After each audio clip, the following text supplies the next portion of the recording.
Makerspace. Chaihuo Makerspace is the first makerspace in Shenzhen and founded in 2012. Okay. We are funded by C Studio. C Studio is the open source hardware manufacturers, facilitators. We also provide prototyping services, production services, and also promotion services to makers worldwide. And x.factory is our new experiment. You can see we have 1,000 square meters of space, and we provide 2 prototyping labs. One is a metal shop, and the other is woodwork shop. And also we have some, that hot desk and working station back there, and so makers can come to x.factories and work here. And this neighborhood is actually a new neighborhood. It will officially open in September. So yeah, I think if you guys have more information, just welcome to ask me later and also asking our staffs. So without further ado, I think it's great to have Mr. Julio Terra here, and I mean that's I think most of the makers here are thinking or planning to have their crowdfunding campaign launch. And I think that it's great to have for you to share your experiences and also your thoughts by your experiences. So let's give a round of applause and welcome our speakers.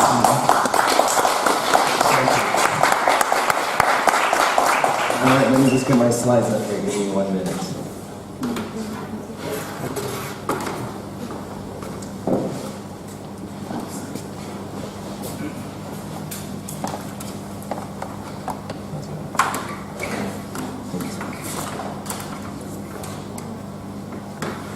Okay, great.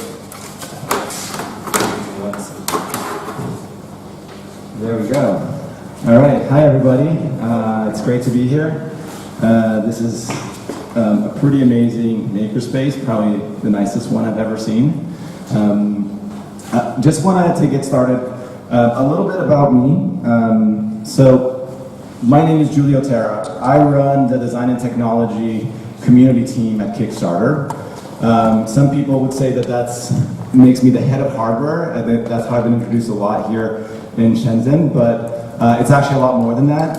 For us, design and technology encompasses everything from graphic design, architecture, definitely hardware and connected devices, but also, it could be beautiful pieces of furniture that are not connected in any way, pens, backpacks, all of that stuff. All things related to making products, but also, making design and technology products that go beyond bringing products to life falls into our purview.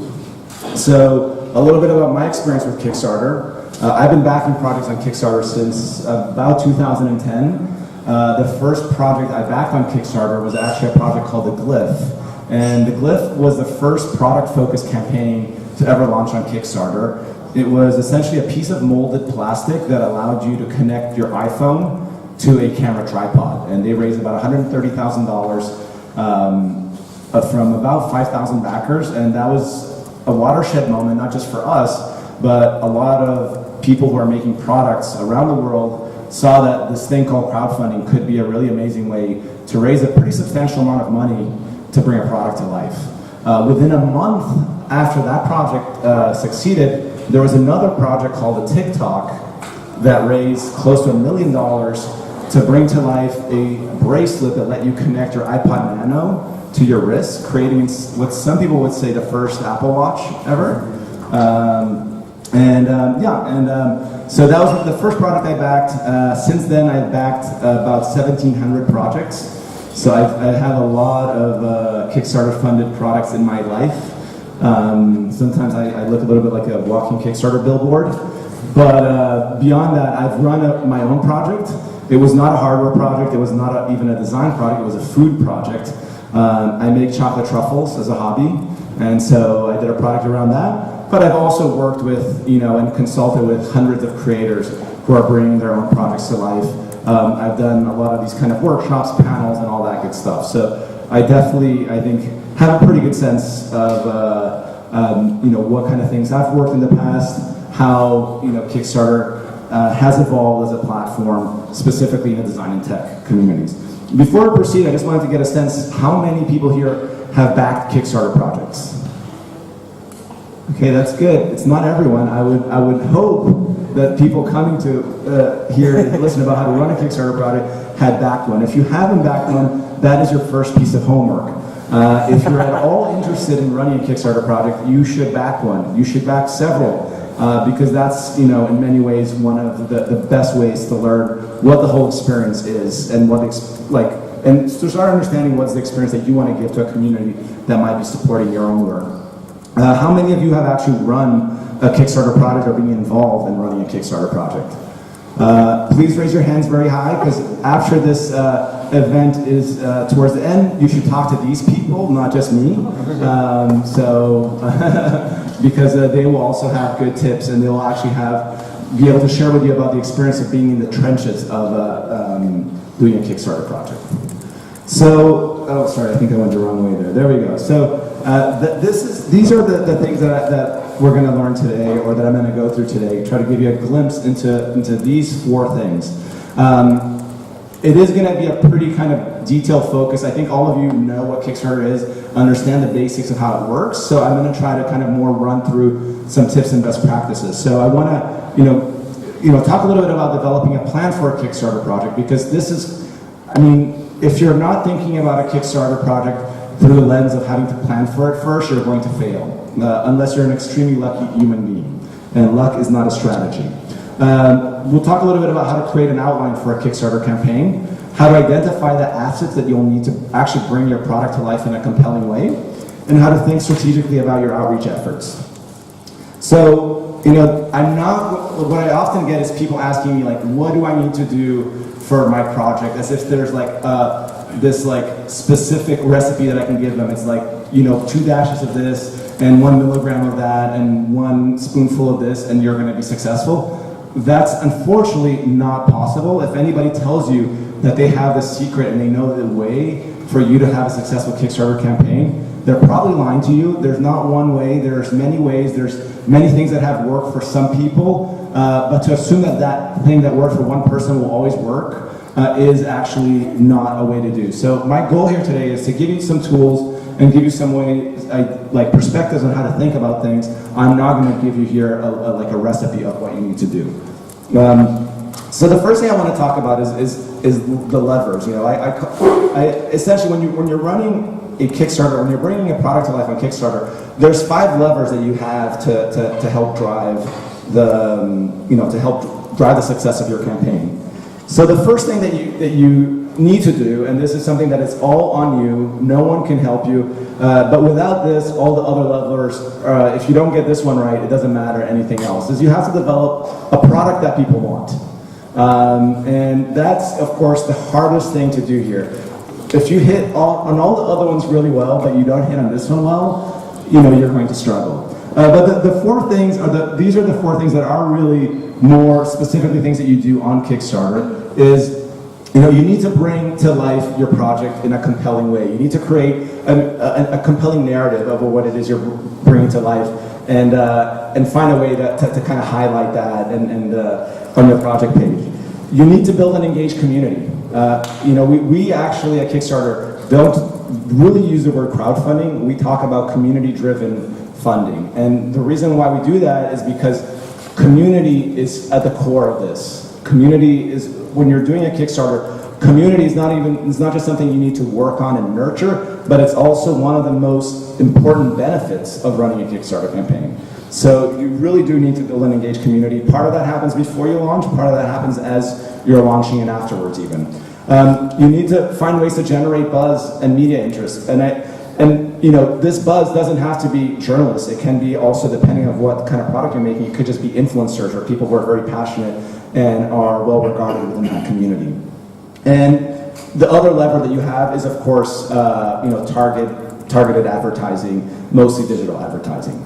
So those are the 5 levers you have. What we're going to focus on today is really those three in the middle. So we're going to talk about building a compelling page and building your narrative on Kickstarter. We're going to talk about how to start building community and how to leverage that community for your project.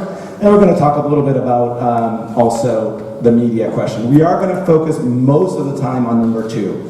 Number 3 and 4 we'll talk a little bit about. So first off, let's chat about planning your campaign. So there's I often hear creators talking to me and they're like, oh yeah, I want to launch a Kickstarter campaign. Want to launch in 3 weeks, and they haven't even started thinking about it. That is, if you have a serious project and you really want to maximize your chances of success, you need to give yourself, probably at least 2.5 months. Most creators with highly successful projects often have been working to prepare for their campaign 4 to 6 months beforehand.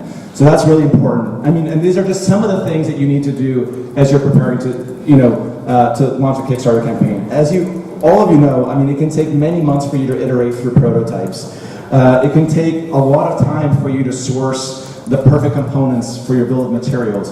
And the fact is, it's really important that you do this stuff before, because if you don't figure out your bill of materials before, you won't really know what the cost of your product is going to be. If you don't know what the cost of your product is going to be, you don't know how to price your product. If you don't know how to price your product, how are you going to set the reward prices? And and if you don't know minimum order quantities for those things, how are you going to know how to set your goal? And the last thing you want to do is have a product that's successful on Kickstarter, but that doesn't set your company or your startup to be successful in the long term. It can take, again, those are all things related to the actual prototyping of your product, preparing for manufacturing your product, but even just the project page itself. When it comes to developing a compelling project page, creating a video, taking photos of your product, all those things, as I said, it usually takes 10 to 12 weeks to do that really well. And that's, again, a lot of times working with teams that are native speakers. As most startups that come to Kickstarter, the main language on their project page is English, because most people, are looking to connect with an international audience, and English is the language that is most appropriate for that. So again, if your team, and if the person who's leading this is not a native English language speaker, this can even take more time, because you do want to make sure that, the language is well written. So as far as media outreach goes, that takes a lot of time too. If you're working with a good PR agency, they will actually want usually around 8 weeks to actually first figure out the pitch, and figure out the pitch for different journalists who have different interests, and then actually start that work of pitching. You don't have to use a PR agency. It's totally fine to take some of this on your own, but if you're taking this on your own, you need to give yourself time to do the research, to identify who are the journalists that are interested in the kind of work that you're doing, and not only identify who they are, but for the journalists that are most important, you need to actually understand why your product is interesting to them, so that when you do outreach to them, you can actually connect with them in a way that makes them understand that you get why this product is compelling to them and why this product would be interesting to their audience. So whatever path you take, media stuff, there isn't really a shortcut. It is going to take you a good amount of time. To create an amazing video, that takes a good amount of time. From writing the script, rewriting the script, and then rewriting the script again, possibly one last time, developing, your storyboards, finding the right locations for this. Luckily, a lot of Kickstarter videos, the locations are limited to the studio where the creator is working, and maybe one other location that simplifies it. But all those things, and then actually doing the shoot, and then doing the edit, possibly finding the music to use on it, finding music that you don't have to pay a lot of money to get the rights for. All these things take a good amount of time. So you should plan, for 6 to 8 weeks to do a good video. And then building community. Building community, there is no set time I can give you for that. That can take an undefined amount of time. It can take you, if you're already connected to the community that cares about your product, if people already know you in that community, to actually get them interested that you're working on something special that might be coming out in the near future, that might not take you very long. If you're not already kind of, you know, in tight or respected within a community, and you're trying to kind of build a following or just build a network, you know, that can take you, you know, many months. The one thing that, you know, people sometimes think when we're talking about building a community before you launch a project, nowadays there's this talk about email lists. Building a community does not just mean using paid marketing to build an email list. That's not a community. So building a community is a lot tougher than that. I'm not saying that there isn't value to building an email list and even doing that with you know, just doing targeted paid advertising. But remember that, you know, when it comes to community, you know, it's not that size doesn't matter. Size does matter, but what matters much more is quality. You don't want to have a huge community of people who, you know, of very low quality. And I'm not saying that those people are of low quality, but just meaning that the level of interest in your product or in your project is low. That's what I mean in terms of quality there. Again, DFM stuff, talking about other manufacturing things, I mean, that can take like several months, and not that you have to get the DFM all done before your product is ready to launch, but, you know, I think that the thinking there is to realize the less, the further along your project is before you launch on Kickstarter, the lesser your risk is in terms of mispricing rewards and things of that nature. One of the things to keep in mind as well is how long it can take your product to get it ready and to manufacture it. This is not something that has to happen before your Kickstarter campaign launches, but it's something that you have to you should have a really clear understanding of how long that will take. Because, again, going back to what I was talking earlier about the importance of community and about how Kickstarter, a lot of the value that Kickstarter can bring to you is not money, it's actually community. I would say for most of the creators that have had the most success in terms of building a sustainable business after doing a Kickstarter are creators that really were able to, you know, get the value out of the community that they built more than the money. The money that they raise gets spent into, and you know, it gets all spent within that production run. The community that you build can be a community that stays with you for years and years on out. So this is just, again, like putting this in a Gantt chart-like format. This is not an exact representation of how these things will align, but just to give you a sense of how it's a lot of work. And you know, I think one of the things that is important to see how much work this is I know that there's that accelerator called Bolt from Boston, and one of the things, they do this really nice presentation about, I forgot what exactly it was called, but it was about like kind of 100 hardware facts. And one of the things we talk about is about how hard it is to be a hardware startup with one person, just one founder. I think this should, like, when you see this amount of work that's here, if you're one person trying to do all this work, just, you know, I hope you can maintain your sanity. So, you know, Kickstarter really is, I think, something that you want to do as a team, not as a person. Especially, I mean, if you're doing a small little campaign, trying to raise $5,000, $10,000 to do a small run of something, or doing a small maker kit, it can be fine maybe doing it on your own. If you're doing a serious hardware startup, trying to raise $100,000 or several $100,000, you really do need a team. Whether that team is partially, you know, core team members, part of that is people who you're hiring on as like freelancers or service providers, that's totally fine. This is a quote I really like, you know, by failing to prepare, you're preparing to fail. So take this to heart. If you're not, you know, if you're not taking it seriously that you need to plan and prepare, chances are you will not last very long and you will not succeed on Kickstarter. Just really quickly, you know, again, I'm showing several different iterations of like thinking about the timeline to prepare for your Kickstarter. I'm going to kind of now talk about what are some of the things that you should be thinking at these various different phases out. So let's start with, you know, 3 to 6 months out. You know, at that point, you are determining that you need to do a campaign. You're identifying the purpose of your campaign.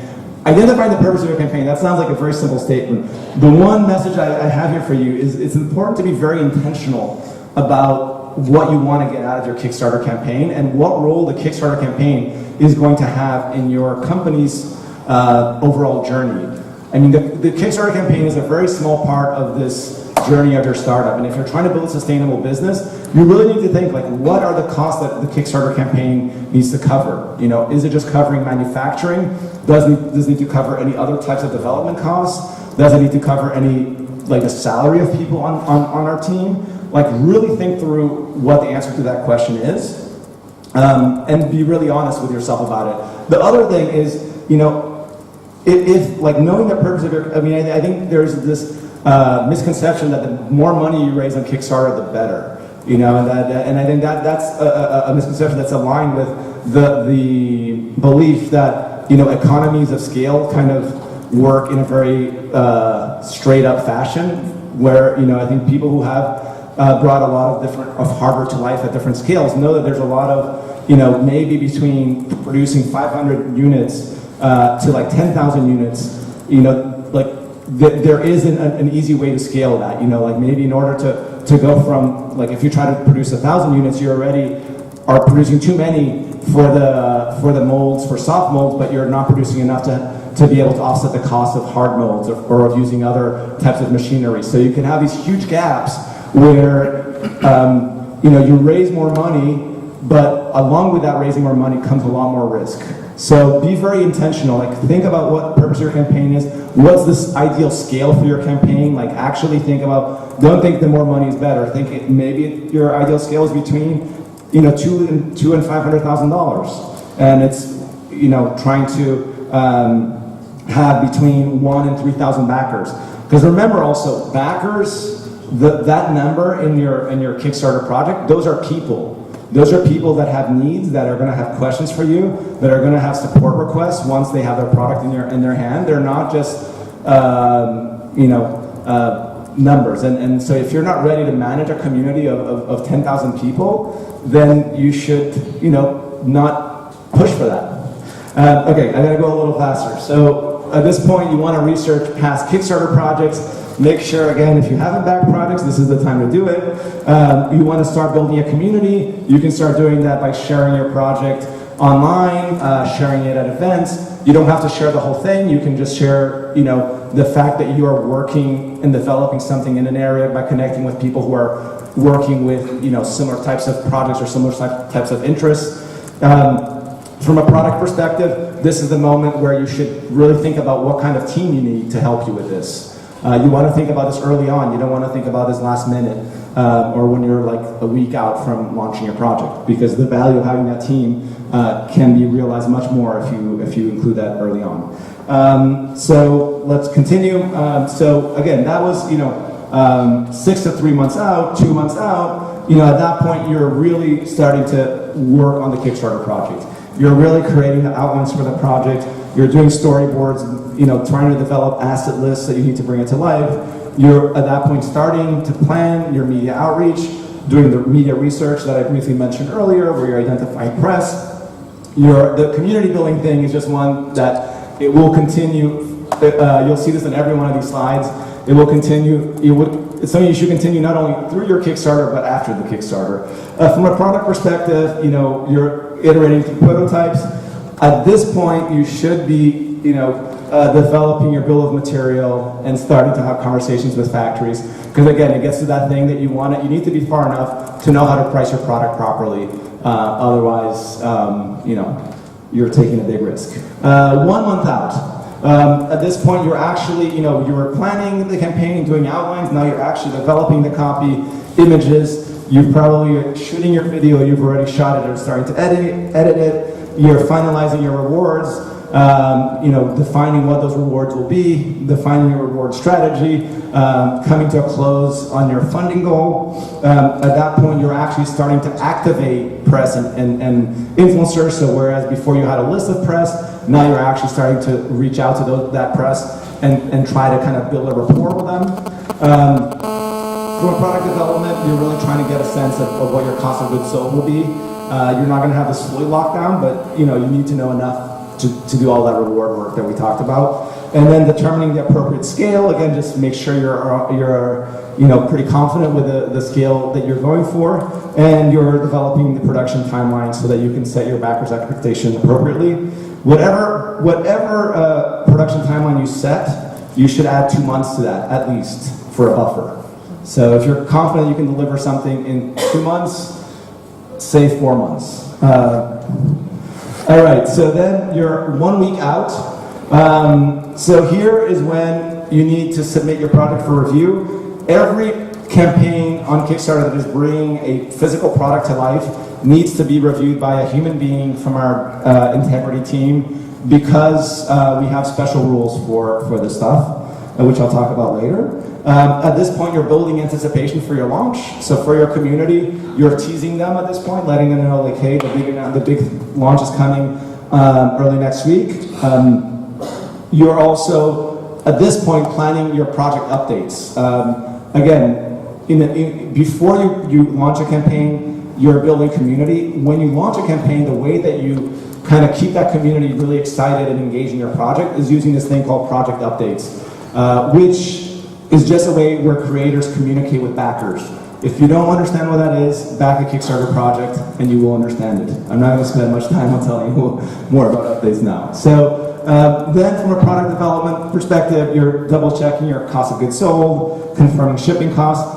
Make sure to confirm shipping costs. If you're shipping to every country on earth, that does mean that you have to figure out the shipping costs for every country on earth. The other message there is don't ship to every country on earth, okay? Only ship to the countries that matter most. Like shipping for every country on earth is, I think, a dream of many creators. It's a great dream to have when you have an established business 4 years from now. When you're running a Kickstarter campaign to build your business with your first product, that's a horrible thing to do. So, cool. Then on launch day, blast off, all right?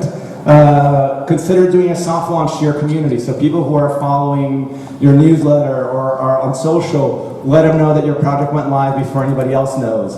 Give them a chance to take advantage of early birds if you're offering them. And you know, at this point is the moment that you need to lose any inhibition you have about telling people in the world that you're making something awesome. For the next month or 60 days, you need to talk about that all the time. Okay, all the time. You have to not worry about being annoying for this month. If this is something, a product you really care about, something you spend the last year or 2 years of your life, bring it to life, this is, you know, it's not your only shot, but this is like a really important thing. Okay, and then, and then at this point, you're just gonna have to start monitoring the campaign as well, monitoring comments and all those types of things. Okay, so that's it in terms of planning for a project. Let's talk about building an outline. So, one interesting way to think about an outline is just telling a story, what sketching is to designing something. So this is kind of the way that you're kind of sketching out the broad outlines of what you're doing. So you're sketching out the broad outlines of the story you're going to tell. So always start with an outline, because if you don't start with an outline, you're going to get really, really attached to the copy that you've written, which might make no sense, and it might be a horrible way to actually tell your overall story. So always start with an outline. You know, and it's important to understand, I mean, Kickstarter really is a storytelling platform. It's a place where you're going to come, and hopefully you're going to tell a story that moves people enough, and that excites people enough that they're going to give you money for something you haven't even finished building yet. They're going to give you money and say, like, yeah, I think this idea you're telling me is amazing. I want this in my life. And here's $100, and you give me this in 6 months from now. That's pretty fucking amazing, okay? But you have to tell a really compelling story in order for that to happen. So there's 3 core things that you can do, like 3 core tools that you have to tell your story on Kickstarter. The project video, the project page, and project updates. So project video, that's where you kind of tell people why they should care. That's like a hook. You're not going to tell them every single thing about your product. You're not going to tell them every single feature, but you are going to tell them, you need to be able to distill what is the core essence that makes what you're doing awesome. What is the core value proposition, as marketers would call it. Then the project page, that's where you have an opportunity to dive deeper into what you're doing. This is where you can actually get into all your features. You can actually talk about the inspiration behind the project. You can give technical specs about what you're making. You can talk about the specific size. You can celebrate, you can potentially dive into the science behind some aspect of the technology that you're using. You can share with people a glimpse into the development process of what you've created. And the project updates, this is where you can uncover secondary details about the project. This is the product update is that thing that goes to your backers every time you make one of these, but you can also make them public so that there are things that you're sharing with your backers, but you want your whole community to be able to access. This is the place to do it. I mean, we often see creators diving deep into their process in the product updates, like in their project page. They might just give a little bit of a glimpse into the development process. In the product updates, they could do a really nice deep dive. So Cano is an amazing project from these British creators where they essentially were trying to create a computing system that makes learning about computers as fun as playing with Legos. And one of the things that this team does really well is they're really good storytellers. One of the founders used to be a journalist, and I was on a panel with him, and one of the things he said was, spend time locking down the story of what you're trying to do and how crucial that was. If you can't do that, and it's interesting. Last night I was hanging out with some creators here, and we were talking about one of the nice things when you do have a journalist, when you talk to a journalist or have them cover something you do, is that they can do such a good job at distilling how to make what you're working on understandable to other people outside of your founder team. Because founders get so caught up in their language that they use to describe the product amongst the founders that they sometimes forget that other people in the world might not be as interested in the minutia of that product as they are. So again, I think really important. Always start with what you're making and why it matters. I think sometimes we see creators wanting to tell this big origin story before they actually get to the thing. I mean, the fact is, most people, that origin story might be really interesting to people once they're interested in what you're doing.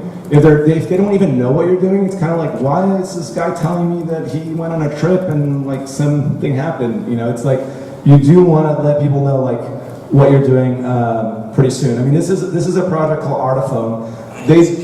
I'll turn the audio off. But one of the awesome things about this project is that this is a completely unstandard video format they took, but the first 2 minutes of the video just shows people reacting to their first impression to picking up this music instrument. And it's amazing because it just kind of shows in such an amazing way how this music instrument is unique. Rather than them telling people hey, I'm making this music instrument and it's awesome and it does all these things, just by seeing people interact with it was really amazing, and kind of got across a lot more than the creator would have been able to do if they tried to describe it on their own. Another thing about when you're thinking about your story is you should celebrate the process and the passion and the people behind your project. That is one of the things that, people are not going to Amazon to buy this thing, so they're not looking for an efficient way to just this is the thing I want. They're here to support somebody who's making something. They're here, this is a platform like Kickstarter is a place where people can dive deeper into the stories behind the product. So somebody is not going to back your product because of this backstory, but they will get much more excited about sharing your project with their friends and with other people when they're not only interested in what you're doing because they want one for them, but they also think it's amazing, the process that you went through to bring this thing to life. This is crucial. When you are doing, when you're thinking about storytelling in the context of a campaign, you have to remember that a campaign in some ways is like creating something in public. For most of in the last hundreds of years, like when products were being developed, they were being developed behind closed doors, where companies didn't come to you and show you something until it was perfect. I mean, not perfect. It might have been a shitty product, but it was perfect from the standpoint like it was all done and ready to be manufactured and ready to be put into like a shrink wrap box and sold to you at the store. Whereas now, you are sharing things with people before it's at that point. So you're sharing things with people when it's not perfect. The process is not perfect. The process getting to that place might have not been perfect, but definitely the process from the moment you do a Kickstarter campaign to the moment you deliver it is not going to be perfect. There will be screw-ups. Maybe not from you, but there's going to be other things that will delay it. The factory might screw up. Stuff might get lost as it's getting shipped. So it is really important to embrace transparency and to treat your community as collaborators. Your community has given you money, and they are going to rightfully feel entitled to having you be really honest with them about how shit's going down. And if you're not honest with them, they will turn on you. Your community will start losing trust in you. They will start questioning you, sometimes question you in not friendly ways. And the way to avoid that is being transparent. Doesn't mean that you won't have any people who will question you, but it does. That will give you. If you are really transparent in this way, you'll see that actually members of your community will start standing up for you if other members of your community are going after you. So just 3 steps to building an outline.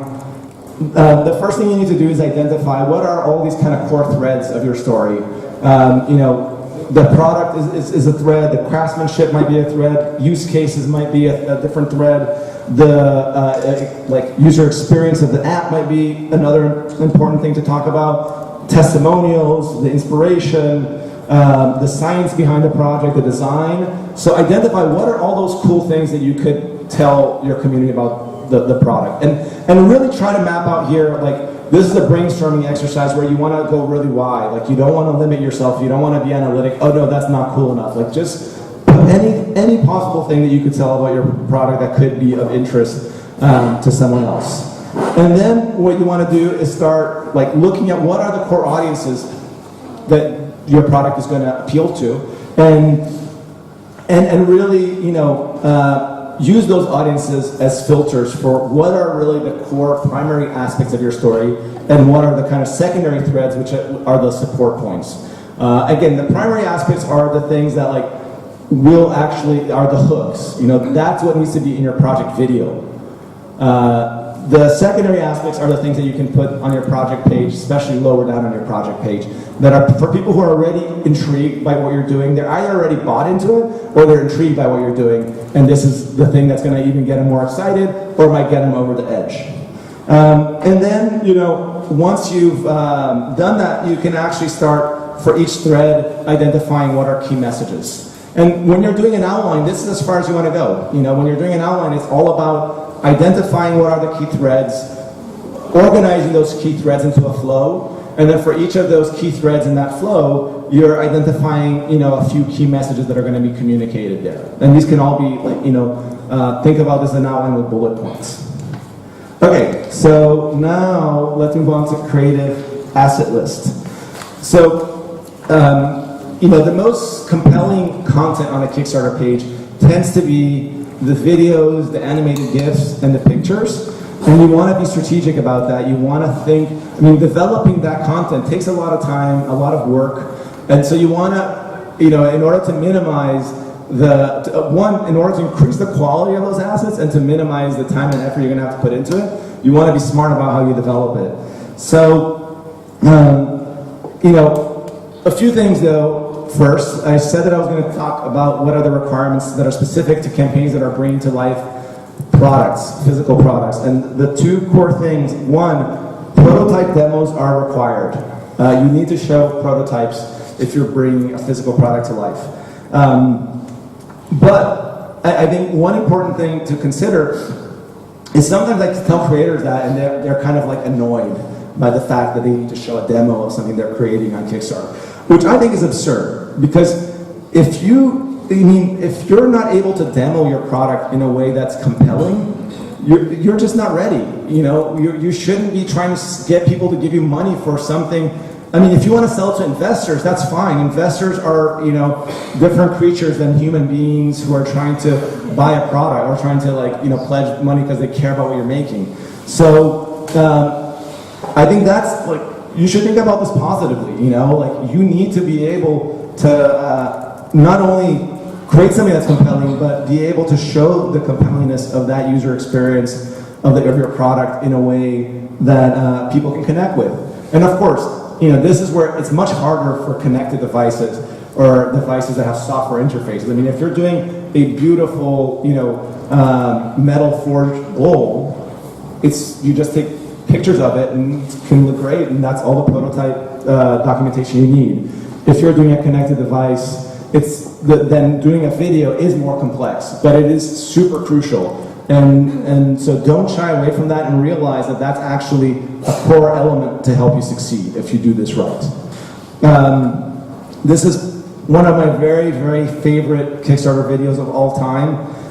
It's a project called Makey Makey, and you should just check it out later. It's what I love about this video is it does an amazing job of bringing this product to life in a way that matches the vibe of the product, but it also is one that was created by, you know, the two creators and their families over, you know, they shot it over a weekend, but it was, again, a video that it took them a good amount of time to do because they, you know, spent a lot of time planning and editing it, but it just kind of, you know, people are always asking me, like, do I have to spend, you know, $20,000 on a video? And you don't. I mean, I think the video has to be commensurate to the type of product you're doing and so forth. But this is a great example of, you know, one of the best prototype demos I've ever seen. The other thing about prototype demos is that, you know, when you're thinking about prototypes, the design process, it can be really, really engaging. I mean, if you're a designer or if you're making your product, you might, like, just be tired of that process. You're like living and breathing it. It's not interesting. If anything, it's frustrating because shit's not going the way you want it to be. You know, you're having some issue with designing the enclosure or something like that. But, I mean, this is actually something that a lot of other people find really compelling and really interesting. It's like a glimpse that you never used to get into the development of a product. You know, before, again, products used to be these, like, shrink wrap boxes. Now you're actually getting an opportunity to see how something that you think is cool was actually brought to life. This is a project called the Field Skillet. They do an amazing job at showing, you know, the development process of bringing their product to life, and it's amazing because it actually adds so much value to the product. I mean, their whole idea is like we reimagine the cast iron skillet, and this video that they created like lends credence to that. So, all right. So the other thing, realistic renderings are not allowed. So renderings are okay. Renderings that are clearly renderings, it's not a problem. You can use as many of those as you want. These are all okay. These are all different types of renderings. Renderings that are exploded view diagrams, those are okay too, even if they use realistic shading. So now, you know, when you're thinking about what kind of shots, how you're going to bring your product to life, you know, lifestyle shots are much better than, you know, shots of your product floating in a white background. So, you know, you really want to help people imagine how your product would look, where that product is actually going to fit into those people's lives. If you're creating a wearable device, you know, don't show it just floating in a white background. Show it on somebody's wrist. You know, show it if it's a wearable device that's going to be for sports. Show it on somebody's wrist as they're running or something like that. But show it in the context where that's going to happen. I mean, this is an amazing project as well, Slow Dance, and you know, this is kind of Julio's favorite Kickstarter project presentation too. So again, what I love about this project is they have this really unique product that's hard to demonstrate, but they were still able to do it by showing the product in people's living rooms, which is where they envisioned it to be. They didn't try to put this thing in this like, you know, lab-like space where you might be able to see it a little bit more clearly, but it just, you know, it loses a lot of the context and magic of seeing it as though you could imagine it actually being in your living room. And that's the thing, I think, a lot of people, I know that we've been trained by companies like Apple of like this product on the white floating, like all these products floating through air. But in reality, most people don't do that great of a job of imagining how that product would look in their living room. They might not even be able to get a good sense of the scale of that product. So putting it in a context where people can see the scale is really, really important. So again, most products don't float in the air. This one does, but most don't. So, don't kind of use that like products floating in the air trope. All right, the last thing about assets that I'll say is that, people and process should be celebrated. I hit on this a little bit before, but I'm going to hit on this again because I think it's really important. Highlight your process, show the people and the passion that brought your product to life. This is like, again, an amazing video, another one of my favorite product called Moon. These guys took all these pictures that they got from NASA of the moon, like super high resolution photos of the moon, and they, they built some software to actually map that into a sphere to create the best replica of the moon ever, like most high definition sculpture reference. And I mean, their video, it's just this amazing video. I mean, it's what we like to call, craft porn at Kickstarter, which is like all this amazing like video of people making stuff. But done in a really compelling way that kind of tells a story. I mean, this was a really premium thing. It was like an $800 essentially mini statue of the moon. The way that they were able to succeed is by not just showing the thing, but like showing all the work that went in from getting those images to creating the model to actually having one of the creators spend 2 years in an artist studio learning how to do rotocasting, to actually partnering with this company that did the circuit boards so really awesome. And then the last thing, introduce the human beings. I love this picture because it's just so quirky. I mean, this is these creators who make these keyboards, and like, this is like such a quirky picture of the creator and his wife together, playing with these keyboards in this really kind of weird way, but like fun way.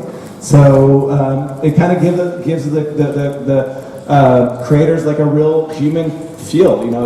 This is not like some product you're getting from a faceless corporation. It's like real human beings creating something that they're passionate about.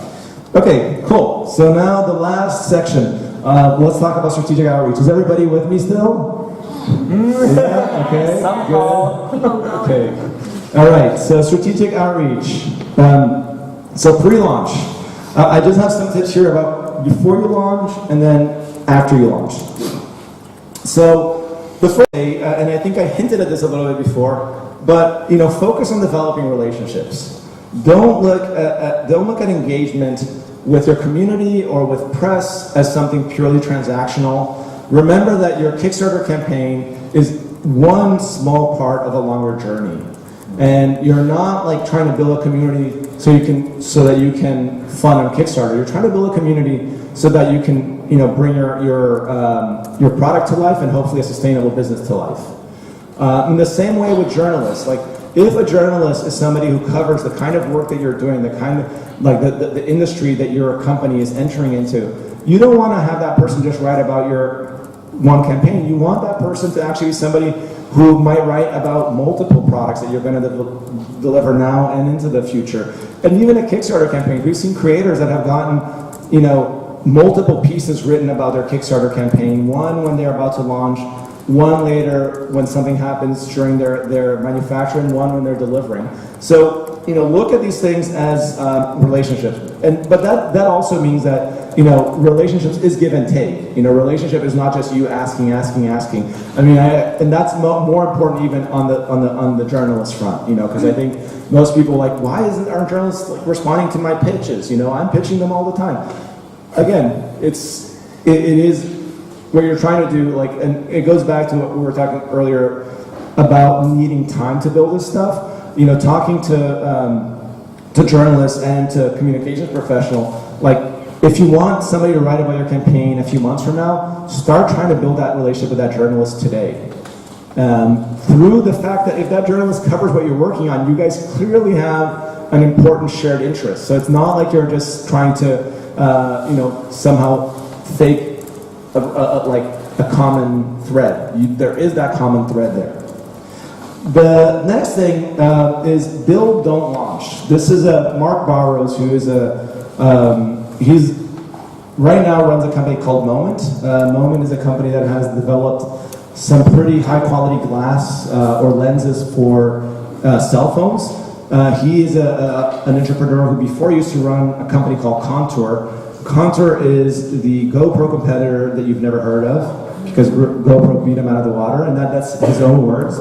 But his big thing, and he runs this program called the Hardware Workshop. The Hardware Workshop is a 2-day workshop that goes around the U.S. to teach hardware entrepreneurs how to bring a product to life. And his big thing is, as a hardware startup, you don't have the money or the influence to do a product launch like an Apple, a Microsoft, or all these other companies do, where journalists are really interested in what they're doing, whatever they're doing, and they have these huge budgets so that they can do these big events and they can do these big reveals so that when they say something, everybody wants to talk about it. As a startup, the fact is, if you hide something until the last minute and then you try to do this big reveal in the hopes that everybody's going to write about it, probably nobody's going to pick it up. I mean, unfortunately, that's the sad truth. So what you want to do is you want to start building those relationships, building the community. So the launch is not some huge, it is important in some ways, but in other ways, it's just a moment in time of this longer trajectory where where you've been building these relationships, and it is really more of a build-up. Mark goes so far as to tell creators that they should remove the word launch from their vocabulary.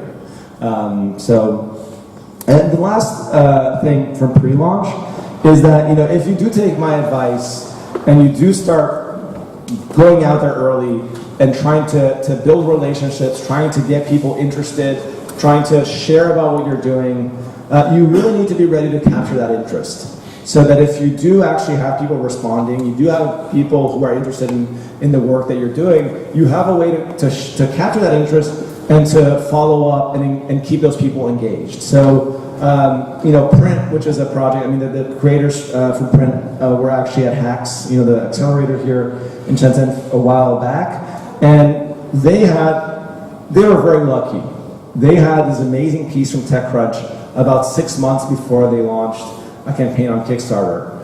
Thank God for them that they already had a website capturing email addresses and a newsletter, because they were able to collect about 40,000 emails from that single piece of press coverage. That's very rare. It's rare that even if you're covered, you would get dialogue traction. But if they didn't have that set up to capture that would have been such a missed opportunity. So as you start to go out in the world and share about what you're doing early, make sure you're ready to capture interest of anybody who raises their hand and is like, hey, it's really cool what you're doing, I want to know more. And then, all the stuff that you're doing building up to the first day, it's important to remember, it's easy to see all these projects on Kickstarter that blow up on the first day and be like, holy shit, that's amazing. And you might have never heard about them before, so you don't realize the amount of work that those people have been doing for the last 6 months, so that on that first day they could have this amazing success. But I can assure you, having worked with many of those creators that have had those successes, those creators were working really hard on that stuff for a long, long time beforehand to get that amazing success on the first day that looks like it was unexpected. So, I think the key message around that I do, aside from the little tips about how to make your Kickstarter more successful here, is remember that Kickstarter should not be the focus of your community and media outreach. It's definitely, it's going to be a point in time where you're going to want to activate that strongly, but if you're trying to build here something bigger than just a single Kickstarter success, it's important for you to have your long game in mind. So then the post-launch stuff is, updates that I brought up a few times. That is the way you keep backers engaged while the campaign is live. That is a great way to, give backers a reason to share about your project. The campaign with the best updates ever was Exploding Kittens. Exploding Kittens was this game on Kickstarter, the most backed product of Kickstarter ever. You should check out most of their updates are open to the public, and really, really amazing. I think one of the things to consider is when I tell creators, like, hey, you should be doing updates as a way to get people to share, what most creators take from that is they'll do an update that's really boring, and they'll just ask people, please share, please share, please share. No, that's not going to work. What you need to do is actually make the updates compelling enough and have enough interesting information that it will actually get people re-engaged with your product, and it will compel them, inspire them to share. So telling people to share is not how you get people is not how you leverage your updates right. The way you leverage them right is actually thinking about the content and making the content itself compelling. Another thing that you can do while your Kickstarter campaign is live to engage your community is we have now something called Kickstarter Live. How many of you have actually ever tuned into a Kickstarter Live session? One person. All right, thank you. Go 2, 3. Okay, good. So Kickstarter Live is essentially, there's almost every social media platform has a live stream of some sort. Kickstarter Live is just a live stream that's optimized, though, for creators to connect with their backers. But also it can be used, it's a Kickstarter live stream is available to anybody, not just backers. And it is a great way that we've seen creators start using it to actually show demos of their product in a really live setting. That is a really great way to get credibility from backers about the current state of your prototype. They're also using this as a way to give people, create urgency to get people to your project page on a specific date and time. Because other than when your project begins and ends, it's really hard to create urgency to get people to your project page at a very specific time. And by actually making yourself available in a live stream at a specific date and time, we've seen some creators be able to use that to get sometimes 1,000 people to their project page at a given moment, which is pretty fucking awesome. All right, so that is pretty much all I have. I know we're gonna hang out here and have a Q&A session. The one thing I just wanted to point out, I don't know how many of you get the Kickstarter event newsletter. That's a newsletter that just kind of features our best projects in the tech and design categories. So it goes out twice a week. If you do like to see what are the kind of projects that we at Kickstarter are really excited about in the design and tech category, this is the best source for that information. Thank you.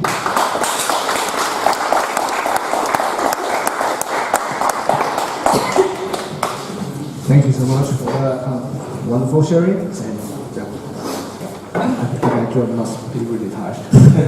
Yeah, and I think right now that everyone must have a lot of questions in mind, and I've got a lot of people that are already thinking about how to launch their first project. So yeah, let's start the Q&A session. So please introduce you first and get the questions. Anyone have questions?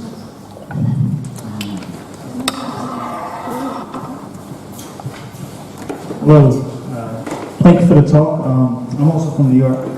And how do you get featured in this newsletter, this event newsletter? And did you buy the $1 million cooler? For the news, I'll start with that. I think that's the more pressing of the two questions. There isn't, again, I think this is another situation where there isn't a recipe I can give you. I can tell you, first off, we have a curation team at Kickstarter, and we take curation very serious. We do, like at Kickstarter, we do look at ourselves as a platform with a perspective. We're not. We do want to be an open platform that anyone who meets our rules can run a project. But in terms of projects that we feature, we do have a curation perspective. There are things that we are excited about, and there are projects that are aligned with our values, and those are the things that we will feature. I'll get a little bit deeper into what that actually means. So one of the things is it doesn't matter what you're making, and you know we do have some human beings that have their tastes around you know, like any curation type effort. Part of it is just, you know, to begin with, do we find a product that's created is interesting because it's innovative or because it's beautifully designed, and in the tech and design space, beautiful or meaningful design or innovation are kind of the three things that we look for most when trying to determine whether to feature something, from whether we like the product enough. I know that those are things that there is some level of subjectivity there to whether something classifies into those categories,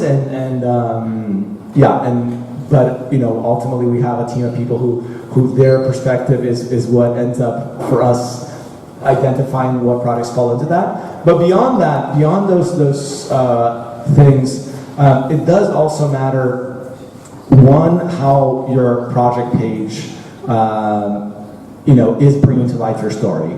And there's a few different aspects we look in terms of how the story is being told. One of them is, you know, what I brought up during the talk about the importance of sharing the people, passion, and process behind a project. Because, you know, Kickstarter, our mission as a company is to help bring creative projects to life and to celebrate creativity. So in the product space, and in the world of products coming to life, we are looking for projects that are celebrating that creative process and that are sharing that creative process. So that's one thing that our curation team really does care about when it comes to the story.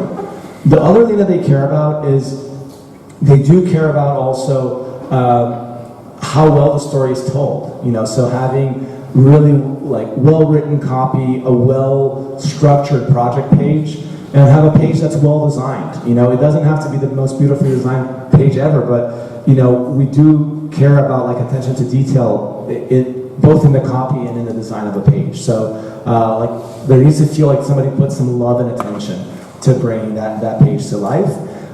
So those are our two things. I mean, the other thing that we do look at as well, especially if a project has already been live for a while, is how the creator is engaging with their community. You know, if a project is, you know, this becomes even more relevant when a project is blowing up.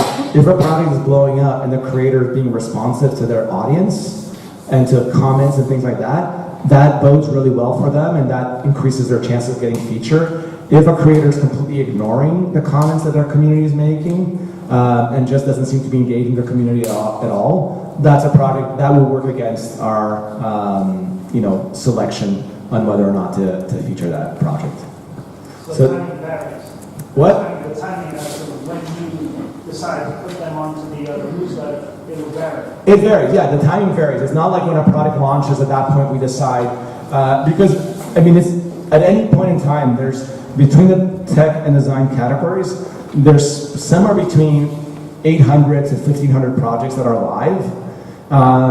So it is really something that there is a lot of competition trying to get in that newsletter, the event newsletter. There's, you know, we feature somewhere between, you know, 5 to 8 projects usually, and so there is, you know, a very small number. You know, we're talking 1%, or I mean, when you look cumulatively over the life of a product, there's a 2% of products get featured in that newsletter, and so it varies. And the unfortunate truth is that, you know, the more high quality live projects that are live at a given moment, the slimmer the chance it is that a project will get featured in that newsletter. I mean, the one thing to consider though as well, as far as features go, I'll just end on this, is that the staff pick, which is called the Project We Love feature, which is a feature that we can spread more widely because it's a feature that, you know, it just makes a project more visible on Kickstarter.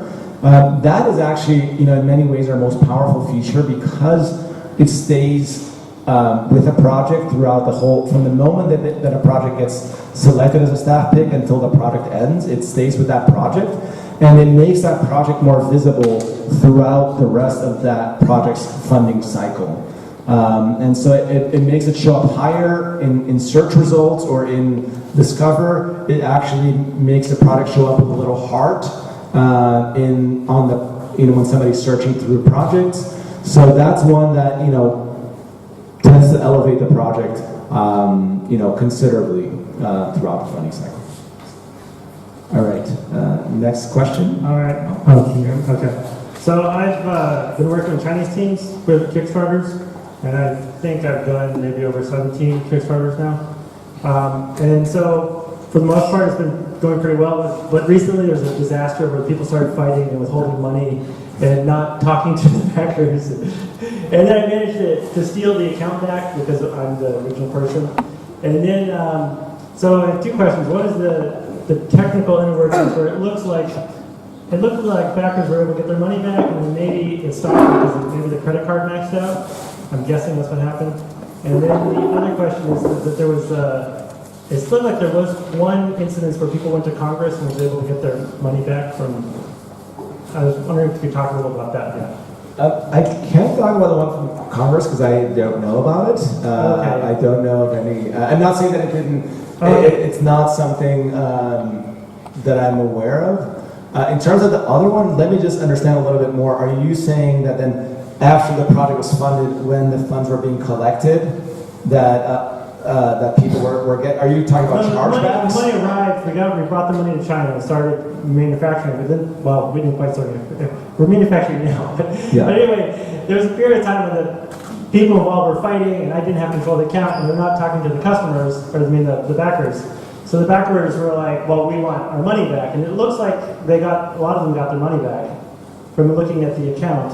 And then I'm guessing it looks like it stopped. I'm guessing because the credit card in the account back maxed out. I mean, we don't force refunds. So if the money was being given back, I mean, it seems like there was some squabbling between the creator founder team. Correct, yeah. So if somebody in the team was refunding people, that's the only way. We don't do that. The only other thing that the backers could have done, there is this thing called chargebacks, which is when and this is not just with Kickstarter funding campaigns. This is something that anyone can do on a credit card. Is when you say like, hey, this is not a legitimate charge. And then when that happens, then a bank would contact us, and we handle that dispute with the bank. But that's also something that usually chargebacks tend to go through if there really was fraudulent behavior. When it's somebody just changing their mind, that's not. So I would suspect that somebody on the founding team actually refunded those backers' money. Yeah. But if the money was already taken out, then how do they refund the money? I mean, they refund the money by through a credit card. That's on. Yeah, like once you guys have the money, there's nothing we can do to take that money back. It's really and refunds are all done by the creator connecting a card to their account, and then it's processed from that card. I understand. Okay. Yeah. All right, so research field. There was something about a game that was really poorly done, and I think people were able to sue or something. Was it a class action lawsuit? Is that correct? I'm not aware of that. I've read some articles about it, but I don't. Okay. Yeah, I mean, let's talk about that offline later, especially if you have more information about it. Okay, very good. Oh my gosh, do I need to use a microphone? Hi, Julio or Julio. I'm Brandy. I'm actually a digital content planner, and I actually go to school in Syracuse. But I was raised and born here, so I'm really glad that we get the chance to see the people, coming and going and stuff like that. So, anyways, my question is that we're going to launch a project on Kickstarter, but we've never tried it before because the other crowdfunding platform that we use are Indiegogo and other stuff. So we're fairly new to this platform, and we actually have a very basic question about setting up because we're here in China, and according to the setup account, it has to be in either the States or New Zealand or any other country, but China is not included, right? Yep. So I was wondering, what's the way of us to actually registering for everything to just get us started on the projects? Yeah, unfortunately, at the moment, you're absolutely right. Kickstarter is not open for creators that are based in China. I don't have a sense of when this will happen. I mean, we did. But you're here. I feel know, like I it's know, business development, you know? Because there are, a huge number of creators that are already running projects that are based in China, doing some of the workarounds that you mentioned. Right. And unfortunately, at the moment, that is the work that needs to be done. So we have to find other employees who are based in, let's say, in the States or in UK, and then use their identity. Yeah, because I think what we see creators doing is setting up a subsidiary, Right. and if they have, of course, to that point, somebody in their team who's from one of these other countries, they'll do that. They'll base that subsidiary in that country and run the product from that country. I would just be very mindful. I think on the negative side, what sometimes creators will do is they will set up an account. They'll get somebody that's unrelated to the project and just do that to set up an account.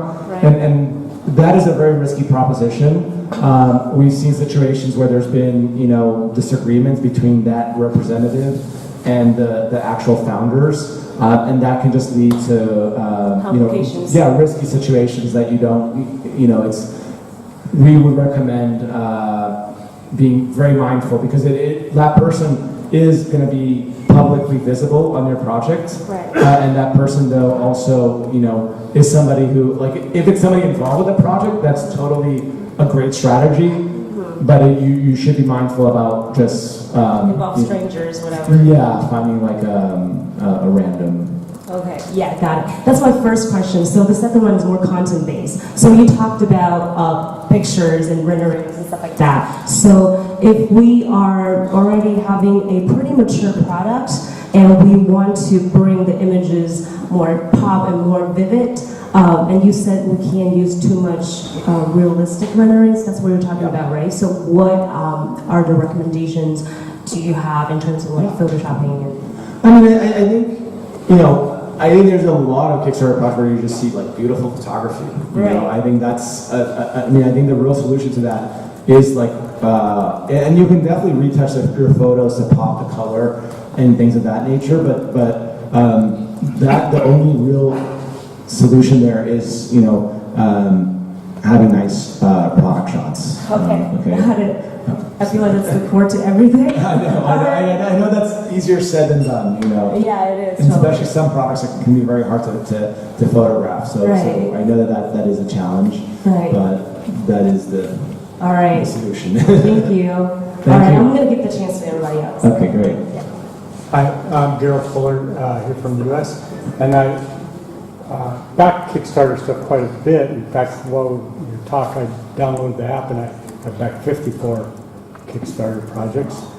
10 of them weren't successful, but 44 were for about $50,000 total. And all good stuff. Kickstarter, probably watching. But anyway, my question is, are you here building, hopefully, where China can do Kickstarter? Yeah, again, I don't have a calendar for when that would happen. But that's what you're here for. In China. Again, we're already available in Hong Kong, and so I was spending some time there. The fact is, again, there are tons of creators that are doing work in Shenzhen that are already running products on Kickstarter. And it's a community that we already have strong ties with. Including Seed Studio, that has run several projects. We're big fans of their work.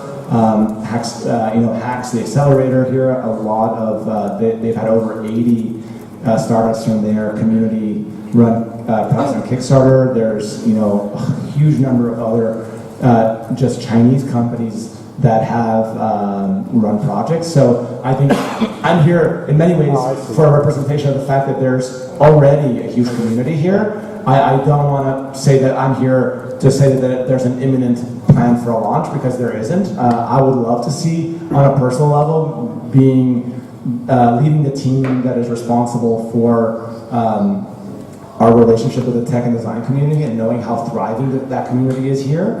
I would love to see that happen, but I don't want to make it seem like there's some imminent plan and that might be here as has some significance around trying to represent something like that.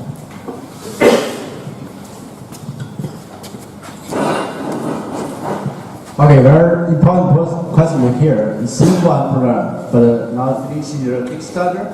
But this one early bird maybe the 29 US dollar. But in Taobao, Chinese just 10 RMB, same one. But if you have this problem, but most bike want take money back. How to do this? So wait, are you asking essentially how to deal with the copycat issue? Is that what that question was? I mean, the same one product and selling the Kickstarter about 29 US dollar. But in Chinese, Taobao.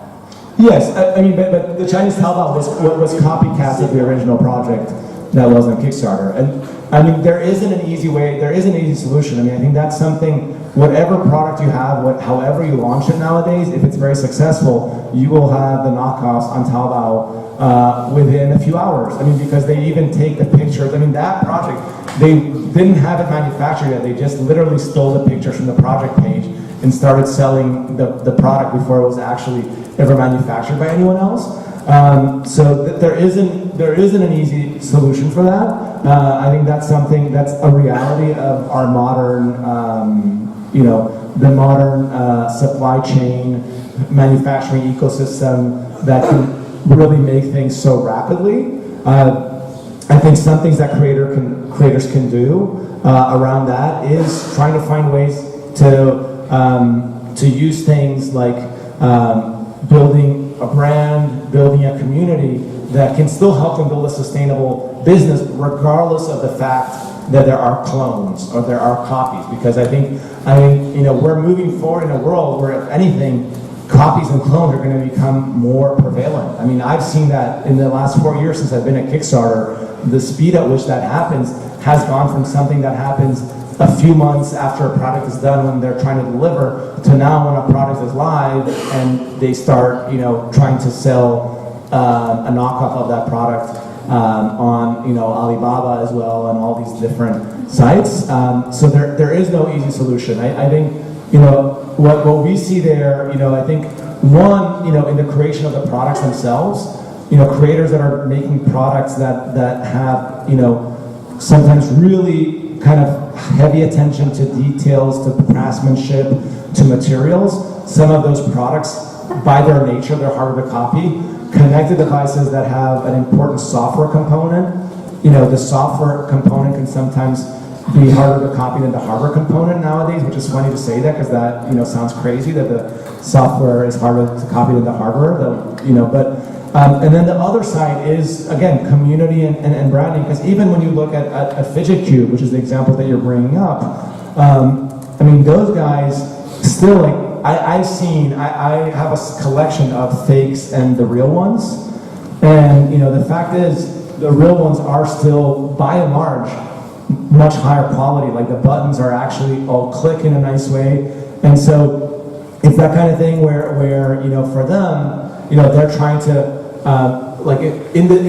outside of China, when you're starting to find these at stores nowadays, at this point at least, you're finding the real fidget cubes, not the fakes. So they're and I'm not saying they will succeed, but what they're trying to play on is the brand that they're trying to build and ensuring that there's a consistent quality in the products that they're providing in order to be able to use that as as an obstacle to the competition. But whether they'll succeed, it's hard, especially when you're doing things like, as much as I personally do like the fidget cube, it's essentially a piece of plastic with some buttons. It's not that hard to copy. Which for products like that, it's really hard. And using even kind of IP to try to knock these copycats down is a really tough and tiring process. Okay, another point here, because sometimes the creator can't deliver, right? But the Chinese factory, they can with no price, they can't deliver this. So money back, one take money back. It's the point here.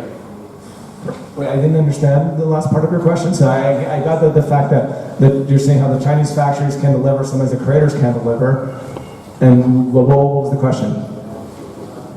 The question is, sometimes the creator for Kickstarter, it can't for deliver. But at Taobao, but the work is not finished. but it can deliver times online. Wait, can you hold the microphone closer? Because I just can't hear you when you're. 你把麦克风离近一点，你不要晃来晃去。 Okay, I mean sometimes the creator is not by owner. Maybe this product from the channel factory, but they post their product at the Kickstarter. I understand his question. What is it? Basically, he's trying to say that he's representing the factory, but he's not the creator of the product. He's actually like marketing for the product, but the product is already mature. It's not prototype. It's already manufactured. Oh yeah, no. I mean, so wait, are you saying about when products get on Kickstarter that are already being manufactured? I think so. Yeah. If that's, I mean, that's something that's not allowed, and we do take projects down if we find out that a project is essentially somebody's just running a project for a product that's already for sale on Taobao, Alibaba, or somewhere else. We do take it down. I mean, the fact is, it's hard for us to identify all projects that are doing that because, I mean, we could spend days looking on these sites for so our team does our best to identify those. A lot of times the way we find out about these kind of infractions is that a backer what's awesome about our backer community is that they will actually report projects to us. Like, they are like, really stickler. Like, if they see something that's breaking our rules, they will tell us. So, and we have a team, the integrity team, they will investigate anytime a project is reported, whatever the report might be, they will investigate. So we often get reports where somebody will submit a link and say like, hey, this project is already for sale here. The one difficulty there is like taking Fidget Cube as an example. Fidget Cube was a project that did not exist before it came to Kickstarter, but while the Kickstarter campaign was live, you had pages on Alibaba appear trying to sell Fidget Cube. So the fact that Fidget Cube was on Alibaba at that point, was not proof that that was a product that already existed and that now somebody was just trying to sell on Kickstarter. So there is some judgment call that needs to happen when we do find that, like, yes, this product that's now on Kickstarter, it seems like it's already for sale somewhere else. We do have to try to make that call of like, was this product actually on sale before the Kickstarter was launched? Or is this a project that is now being copied and now is all of a sudden popping up because of its success on Alibaba? But yeah, we do our best, to kind of catch those things. But again, this is a very human manual process to try to do that. And so I think we do a pretty good job, but we're definitely, not 100% in our ability to catch this. Okay, thank you. Thank you. I'm Jed Kang from the States. I'm actually a teacher here in Shenzhen. I have a couple of my high school students here. So I was just wondering, what might be the youngest team that you've seen run a successful campaign on Kickstarter? And is there any story about that? Yeah, actually the youngest creator in the design and tech world, I'm not sure if he's the youngest creator overall. I think there's a younger one that did a photo project, but in the tech and design world, there's an 8-year-old boy named Omkar who did this really cool little watch. It was like, he's actually part of like the maker community. I met him last year at the Maker Fair in the Bay Area. This really cool kid who did this little watch using kind of off-the-shelf components and with these 3D printed enclosures that he made. And he, I think, raised a pretty good amount of money. I think he raised like $15,000 and had to deliver several hundred of these watches to people, mostly across the US, but in a few other places in the world as well. And he was really, really excited about the project. Okay, thanks. Thank you. You have talked about of the process to launch a product, but my question is about just one thing: the video. How to make a great video? I think the video is very important. It's your team. It's a team of the product to make the video, or just the team around you. I mean your team to help them to make a great video. So I mean, I can give you some tips on making a video. We're not able to provide kind of hand-holding support to creators to make a video, but you know, I think a few things that you should keep in mind. I think first off, from a narrative perspective, as I mentioned earlier, the video is the hook. So it's not like it needs to bring to life in a compelling way the core thing that makes your product special and awesome. So you should keep it short. You know, people are not going to watch a long video. You want to, you know, have it short and to the point. In the first 20 seconds, 30 at most, you should introduce what you're making. And again, rather than show it, rather than talk about it, actually show it. You know, actually show the thing that you're making in a way that brings it to life. You should avoid, you know, keep the video simple. I think one of the things that you know, creators who like sometimes overcomplicate this stuff, like it's okay to keep the video simple. You don't have to do these things where people try to get actors to show these kind of fake scenarios of how this product is used. Like, especially if you don't have a lot of resources, you know, keep it really simple and have you or somebody from your team show the product in action. You know, and it goes back to that thing that I mentioned, that you know, you need to have a product that has a user experience that is compelling. And so if you have that, you know, you just need somebody in your team to be able to show that. What exactly does that mean? How can you show a compelling user experience? It really depends on the product that you're working on. So you know, so within the first 20-30 seconds, show your product. Show the core elements of the user experience that make it special.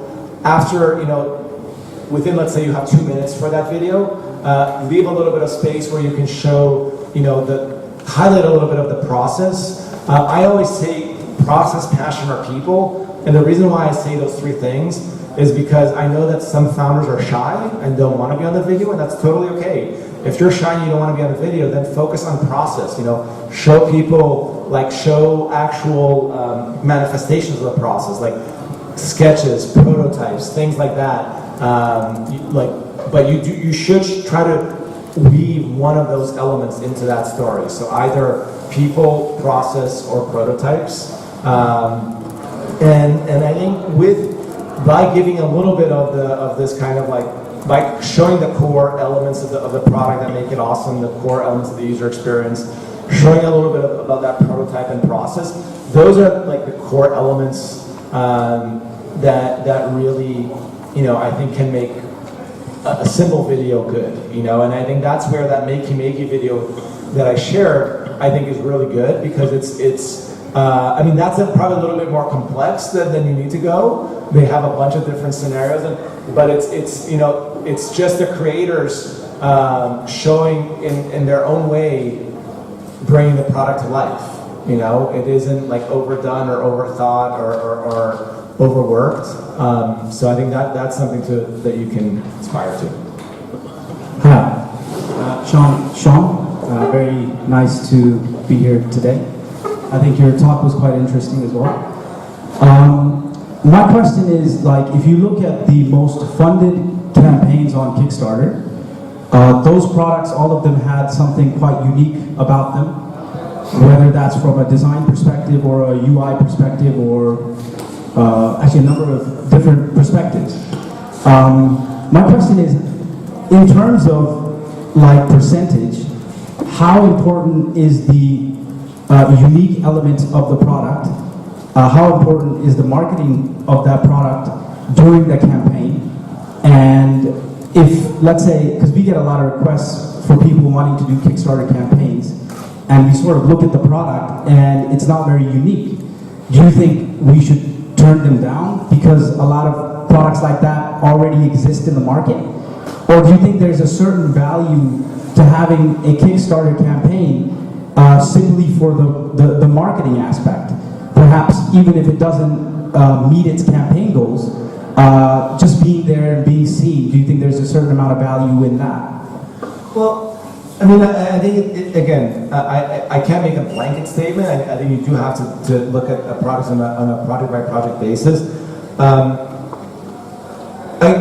don't think it's a good to look at the most funded products ever on Kickstarter as a way to answer that question. Because I think that's like looking at like comparing those things to the best products ever, and then saying and trying to use those as the ruler to measure whether or not you should do Kickstarter products for those. I think what you should look for more, similar things that you can compare it to, And I think from that perspective, like there are communities on Kickstarter that, like the watch community. It's a thriving community where you have people doing a bunch of different types of watches. Some of those are nothing that special, but there is still a lot of us able to, raise money to bring their product to life. Not all of them fun, but I'm very happy that watchmakers are not like, oh no, this is not the most successful, this is not the most innovative product ever, it's not going to be the next Pebble, so I'm not going to run a project for it. Like there is like, and I think you see that in a lot of communities, wallets, bags, a lot of like, digital fabrication machines, like there's all these communities where there are just a lot of people on Kickstarter that care about that stuff, and so creators come and to launch their product on Kickstarter. I don't think the question should be, can this become the most funded product? It's more like, can Kickstarter help creator take a step in the right direction of where they need to go? That step in the right direction doesn't only happen if the product is funded. Of course, in an ideal world, that's what's going to get the creator the furthest towards where they want to go. But even if a product is not funded, you can learn about the messaging that you're using for the product. You can actually identify, like even, if you're able to raise, $30,000 on a product that you're trying to raise $60,000 for, you still were able to identify enough people that were willing to give that creator $30,000 for a promise that they're going to bring that thing to life. That community of people can be people that you can continue to engage, and whether then you end up launching that project somewhere else, launching it again on Kickstarter, those are like people that can be extremely valuable to the fruition of that product in the future. I see. So I think again, that's not saying that any product should be launched on Kickstarter, but just saying that like products that are not necessarily super innovative can still have a home on Kickstarter. Whether or not a product makes sense, like knowing that there's a community of people already interested in that kind of thing on Kickstarter is definitely something to consider to make the decision about a specific project. And we definitely see people using Kickstarter nowadays primarily as a marketing platform. It's one of the many different ways that people use the platform, and we're okay with that. We don't want to see a world where that's the only use of Kickstarter. We look at it as kind of, see Kickstarter.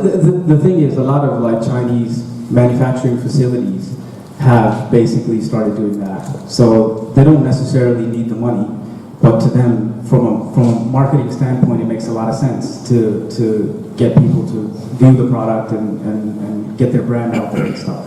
Yeah, no, and we get that. And again, I think for us, it is not something that we want Kickstarter to become a platform just for that. And I think right now it is not there or anywhere near there. So, but that is something that it's something for us. Like we like to see this variety of everything from some maker making 50 of a certain kit in his garage or his or her garage, to some company that might be using Kickstarter from a more purely marketing perspective, to other companies that are doing something truly innovative that has never been done before. I think it's like, I think for us though, for a company that's doing that, those are kind of projects that, especially if it's a product that has no story behind it, has none of that, it's not a product that we'll ever be able to support. That's a product that we won't be able to staff big. For us, and I bring that up because there are situations where we see companies. There's a company from Chicago called Minimal. They're a design studio that does really amazing work. They don't need Kickstarter for the money, but they use Kickstarter in a way to assess the level of interest in a product that they're doing. But they do it in a way where they're, again, celebrating the creative process, doing all these things that make us fully embrace the fact that they want to use us in that way. If there's somebody who's using us, a factory who's using us in a way just as a pre-sale platform, they might be able to do it because they might do it in a way that aligns with our guidelines, but we're never going to be able to celebrate that project, a project that has that, that comes from that perspective. I see. Thank you very much. Thank you. Are you familiar with the John Penton story film that was on Kickstarter? The what? The John Penton story. It was a film. First, it was unsuccessful. I backed it then, and then he redid it about a year later, and it was successful, maybe like 5 times over. No, and I'm not familiar about that specific film, but that is not an uncommon story where we've seen projects that have failed the first time around. They've gone back, tweak their messaging, build on that community, the seed of a community that they created. He went into because it was about a motorcycle race. He went into the motorcycle media and said we're going to relaunch, and then it was very successful. No, that's great. Yeah, no, we love those kind of stories, and there's definitely a good number of those. Tell me about video link. About what? Video link.